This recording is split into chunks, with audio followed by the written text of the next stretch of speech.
SaintFloew is a Zimbabwean artist. His music is so beautiful. If you listen to his music, unobvotopora, bana bipolar. SaintFloew hip-hop artist. SaintFloew anopisa. SaintFloew ane mahits akawanda. SaintFloew mukuru wetihi akabva nekusamanyanga sounds. SaintFloew anopisa kana ane mahits akawanda. SaintFloew anogona zvake but hey!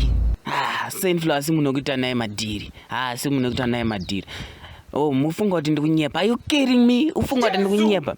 Oh, DJ, give it to me. Muona chika guys ka music ya SaintFloew kuti Bipolar ka yabviswa pa YouTube. Noda kuti SaintFloew apa akarekoda song akaitengesa nomwe producer so atengesa song iyo nomwe producer wangawirira noti song iyi asikumboiperforma kana kuimba futi.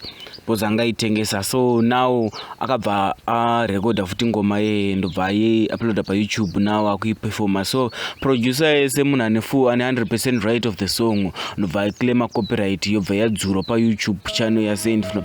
So now SaintFloew ane tuma strike pa YouTube channel yake so another strike channel yake ndobva yadelete saka mukomana ngaanangasa zvinhu zvake ngagadze zvinhu zvake bozi mukomana weti anogona kudzokera pa zero maize. Saka imi guys maona chika leave a comment zvamunofunga kuti zvikuitwa izvi zviboho here chirwere chiri kupisa muZimbabwe chima copyrights ichi chombomira here ichi kana kutoita sei kuti chimire kana kuti zvavari kuita zviri right vanhu vanofana munhu anofanira kuita masinde ake maiziva pasina kutombobira kumumwe kana kusurviva nemasinde mumwe munhu handi.